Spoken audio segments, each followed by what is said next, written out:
Saya pengen taunya gini pimpinan, rumah dinas itu kan ada ya, sekarang digunakan atau ditempati nggak oleh 7 komisioner, sementara biaya pemeliharaannya ada tidak ya? Pembayaran apartemennya dari anggaran mana ya? Kalau memang ada yang tidak on track, kita kembalikan ke jalurnya. Mobil dinas, betul nggak ada 3? Palisade, Alphard, atau satu lagi warisan dari periode lalu, ada tidak? Betul tidak? Digunakan nggak semuanya? Kalau ada yang keluar jalur, kalau memang tidak digunakan ya kita kembalikan, jangan dipakai. Gampang toh? Atau diganti hari, Senin Selasa mobil 1, Rabu Kamis mobil kedua, Jumat Sabtu mobil ketiga. Atau dibagi lagi, ada yang khusus ke pasar, jalan-jalan ke kantor. Kan ini sangat nggak masuk akal, 3 mobil dinas digunakan tidak? Tambah satu lagi ketua Fortuner. Nah ini digunakan nggak 4-4-nya? Gimana biaya pemeliharaannya? Cukup ya? Pimpinan interupsi. Oh, silakan. Terkait penyelenggaranya pimpinan, saya minta yang pertanyaan tadi tentang mobil dinas dan rumah dinas. Terima kasih. Terima kasih pimpinan. Kalau yang ini termasuk hal-hal yang lain, tentu kami harus menyiapkan datanya dulu. Nanti setelah siap kami laporkan secara tertulis pimpinan. Terima kasih. Itu ya. Saya pengen taunya gini pimpinan, rumah dinas itu kan ada ya, Jalan Siaga Raya 23. Sekarang digunakan atau ditempati nggak oleh 7 komisioner? Kalau menurut penglihatan saya cuman 1 atau 2 orang yang di sana yang menempati. Berikutnya, sementara biaya pemeliharaannya ada tidak ya? Pembayaran apartemennya dari anggaran mana ya? Kita ini kan namanya evaluasi. Kalau memang ada yang tidak on track, kita kembalikan ke jalurnya. Mobil dinas, betul nggak ada 3? Palisade, Alphard, atau satu lagi warisan dari periode lalu, ada tidak? Betul tidak? Digunakan nggak semuanya? Kalau ada yang keluar jalur, kalau memang tidak digunakan ya kita kembalikan, jangan dipakai. Gampang toh? Atau diganti hari, Senin Selasa mobil 1, Rabu Kamis mobil kedua, Jumat Sabtu mobil ketiga. Atau dibagi lagi, ada yang khusus ke pasar, jalan-jalan ke kantor. Kan ini sangat nggak masuk akal, 3 mobil dinas digunakan tidak? Tambah satu lagi ketua Fortuner. Nah ini digunakan nggak 4-4-nya? Gimana biaya pemeliharaannya? Nah ini mungkin yang nggak harus dipikir 2 hari 2 malam untuk menjawabnya. Rumah dinas ada tidak? Nah mungkin bisa dijawab ini, dijelaskan. Saya pengen juga dengar suaranya Pak Idam, Pak Afif, Pak Yulianto, Pak Agus, Pak Persadaan, Bu Betty, Pak Bernard. Jadi nggak harus ketuanya terus yang jawab. Komisioner dan sekjen kurang-kurangi dulu ke luar negeri. Apalagi sekarang masih PHPU di MK. Kurang-kurangi dulu, jangan nanti keluar negeri berlabuh lagi laporan di DKPP. Nggak usah dulu jalan-jalan keluar negeri. Kita selesaikan dulu semua tahapan, selesaikan dulu PHPU, nanti setelah selesai semua bayar honor itu silakan. Ini masih PHPU. Jangan sampai dibilang nggak ada anggaran. Nggak mungkin nggak ada anggaran. Nah, ini lagi ketua, pimpinan Komisi 2, Bapak Ibu Komisi 2. KPU ini melakukan BIMTEK. Dalam negeri, luar negeri. Kesana kemari. Hasilnya bagaimana? Yang pasti satu hasil BIMTEK dari Eropa berlabuh lagi di satu laporan DKPP. BIMTEK penting, betul penting. Tapi kualitas petugas di luar negeri lemah. Saya mau tanya, berapa banyak kegiatan BIMTEK dalam negeri yang dilakukan dan berapa banyak BIMTEK yang dilakukan di luar negeri? Kita bisa cek ini, Ketua. Kita lihat outputnya, itu baru namanya evaluasi. Berikut, seperti yang Ketua sampaikan, bukan hanya pelaksanaan, tapi penyelenggaraan. Mungkin Sekjen juga nanti bisa jawab.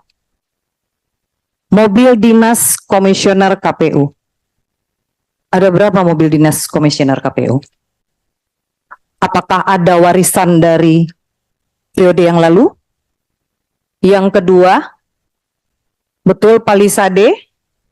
Yang ketiga, apa betul Alphard? Luar biasa kalau iya, mobil dinasnya 3. Tambah satu lagi, Ketua KPU pakai mobil dinas yang plat nomor polisi, saya nggak tahu itu. Nanti Pak Sekjen bisa jawab. Mungkin beda-beda hari, beda pakai mobil. Nanti ini tolong dijelaskan. Tambah lagi, rumah dinas. Yang saya tahu kalau rumah dinasnya KPU itu ada di Jalan Siaga Raya nomor 23. Rumah dinas itu sudah direnovasi infonya pimpinan. Dari awal mereka ini dilantik, dilakukan renovasi. Ada beberapa saja yang tinggal di sana, 1 apa 2 orang kalau saya nggak salah. Tapi ada rumah dinas yang baru yang mereka tempati di sebuah apartemen, 4 atau 5 orang tinggal di situ. Di Jalan Setiabudi Utara Raya nomor 5 apartemennya. Bagaimana pembayaran ini Pak Sekjen? Rumah dinas ada, apartemen ada, yang bayar siapa dan pakai apa? Rumah dinas direnovasi buat apa?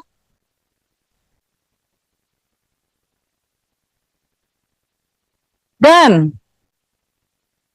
pembayaran apartemen ini pakai anggaran apa? Tolong nanti nih jawab. Ini terjadi di saat masih banyak masyarakat Indonesia yang sangat sulit untuk membeli beras. Tapi komisioner KPU, ini saya tunggu jawabannya. Kenapa tidak digunakan rumah dinas? Kalau tidak itu anggarannya itu dipakai dari mana yang untuk pembayaran tadi itu semua? Tolong dijelaskan. Berikutnya pimpinan, saya juga pengen tahu terkait dengan logistik. Bagaimana proses distribusi logistik ini? Mungkin juga dari pihak KPU atau komisioner yang membidangi pengerjaan logistik itu, apakah betul dari pabrik dan lelangnya apakah distribusi saja atau produksi saja? Bagaimana prosesnya? Kalau prosesnya sampai distribusi, apakah sampai tingkat provinsi saja? Atau bagaimana? Tolong dijelaskan terkait pengiriman logistik ini. Dan saya, beberapa teman juga dari Komisi 2, banyak sekali mendapatkan informasi WA chat ini Ketua DKPP. Terkait informasi yang saat ini sangat banyak terkait dengan asusila yang terjadi di ruangan ataupun di lingkaran penyelenggara pemilu, baik di pusat, baik di provinsi ataupun kabupaten kota. Saya minta ini DKPP juga fokus. Kalau perlu 1 hari itu diselesaikan sidangnya, sidangkan cepat Pak. Apalagi waktu kita harus cepat berlari, setelah ini pilkada juga, kita mau penyelenggara ini adalah betul-betul penyelenggara yang memiliki moral, adab, dan etika. Masuk informasi ke kami terkait dengan PPLN Belanda. Apakah benar ada penggunaan 1 kamar selama 1 bulan di apartemen Setiabudi itu yang diberikan untuk penggunaan oknum PPLN Belanda? Apakah KPU membayarkan atau bagaimana? Tolong dijelaskan. Karena ini bookingannya atas nama TA-nya ketua. Tolong ini dijelaskan. Ini tempat ini harus diperiksa nih ketua. Didalami, diperiksa ini tempatnya, apartemen itu. Dan kalau perlu ya dipanggil, ditanyakan dokumennya. Berikut. Ini juga luar biasa. Saya mendapatkan data penggunaan private jet 10 Januari 2024 dengan manifest nama 13 orang. Halim Perdana Kusuma, Denpasar, Bali. Saya mau tanya, ini menggunakan private jet buat apa? Buat kemana? Bawa apa?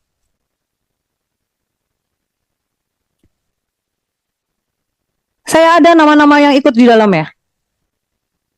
Jadi jangan sampai anggaran yang diberikan 76 triliun itu tidak tepat sasaran. Kita minta nanti tolong dijawab dan dijelaskan apakah betul ada penggunaan private jet ini.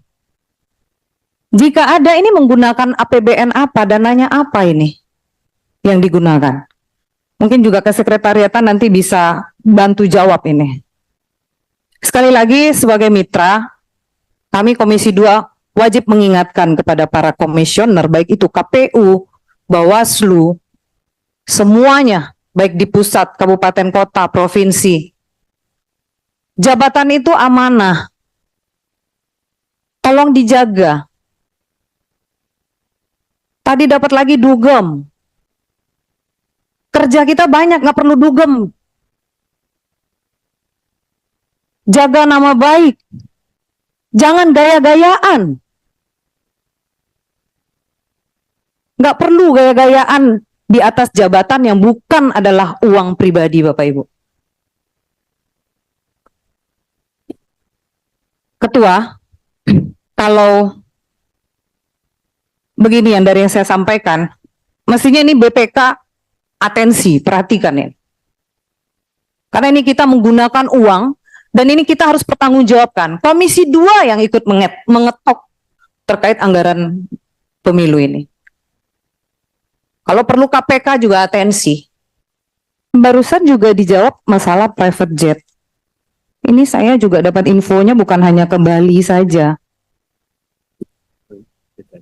Bukan hanya satu tempat. Apa urgensinya memakai private jet untuk memonitor logistik dan ke Bali? Bali ini bukan tempat yang untuk pesawat komersil sulit didapat. Bukan. Pak Menteri aja baru berangkat pesawat jam 18, udah jam 6 sore. Apa urgensinya KPU ini memakai private jet ke Bali? Kegiatannya, kalau saya nggak salah nih, kalau salah tolong dikoreksi. Monitor gudang dan sortir lipat surat suara. Yang kedua, kegiatan pinjam pakai gedung di Kabupaten Badung. Apa urgensinya? Pemilu juga belum besok paginya. Ini masih tanggal 11 Januari. Berangkatnya 10 Januari. Masih sebulan lagi pemilu. Mau ngirim logistik ke Bali, pakai darat juga masih keburu. Pakai private jet, mau berapa banyak logistik terbawa? Ini saya minta dijawab nih pimpinan. Karena nggak masuk akal.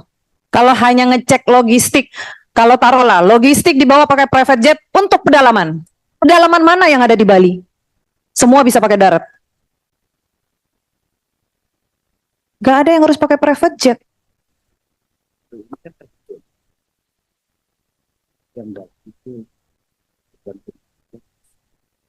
Berikut saya juga tanya, yang PSU Kuala Lumpur, berapa jumlah petugas dari Indonesia yang dibawa ke Kuala Lumpur? Berapa orang jumlahnya? Coba dijawab. Pakai apa perginya? Kenapa harus sebanyak itu yang dibawa? Ini pimpinan juga mungkin belum tahu berapa jumlah yang dibawa. Saya minta ini dijawab. Berapa orang jumlah petugas yang dibawa untuk menjadi panitia PSU di Kuala Lumpur? Berapa orang? Kenapa harus sebanyak itu yang dibawa? Apakah menggunakan pesawat charter? Kita tunggu. Terima kasih pimpinan. Pimpinan,